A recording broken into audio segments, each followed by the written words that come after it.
Hi, welcome to Grey Horse Yoga. I'm Gina. So I have my trusty steed here today. Finally found a use for my dressage saddle that has been hiding in my basement because it doesn't fit my other horse. So I now have something to use it for. So we're going to talk a little bit today about finding a neutral position for your pelvis when you are seated in the saddle. For a neutral position, you should feel both of the sit bones in contact with the saddle. You should have a natural curve in your lumbar spine, lower back. We have a tendency to do one of two things. We either tip the pelvis too far forward, which brings too much curve into the lower back, or we tip the pelvis too far back, which puts a flattening in the lower back. And when we have either of those extreme positions, it's hard for us to follow the movement of the horse, especially in the canter.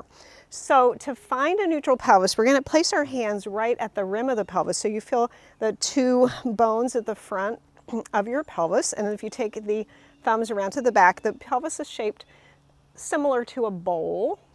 And if we tip the pelvis forward, the anterior tilt of the pelvis, if there was water in the bowl of the pelvis, it would spill out onto the front of the saddle.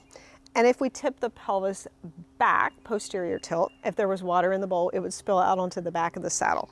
So this movement is actually a seated pelvic tilt. It's a great release for the lower back. So if you do that a couple times, inhale, tilt the pelvis forward, and exhale, tilt the pelvis back, rounding the lower back.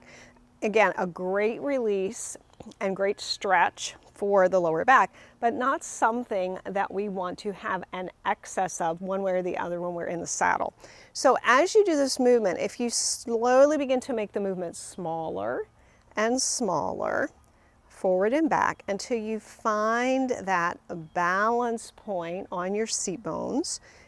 Again, seat bones are reaching down and you have a natural curve in the lumbar spine. This is the position in the saddle that allows us to be neutral, the neutral pelvis, so that when the horse is cantering and we have that rocking motion of the pelvis forward and back, it's very small, very subtle, not the big movement we were just doing to stretch the lower back. It's easier for us to follow that movement in this neutral position of the pelvis. If we're tilted too far forward, we kind of get stuck following the movement. If we're tilted too far back, same thing, we kind of get stuck. So you need to find that balance point.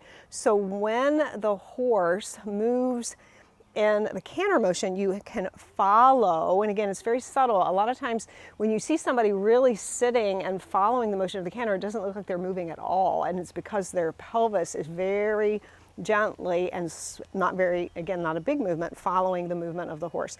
So I hope this helps you. And again, this is a great stretch for tightness in the lower back and to work those muscles to find that movement. But again, we want to find neutral so that when we do have that motion of the canter, follow that motion of the canter, that our movement in the pelvis is very small and subtle. So I hope that helps you, and I look forward to seeing you sometime soon in the saddle or on the mat. Have a great day. Bye-bye.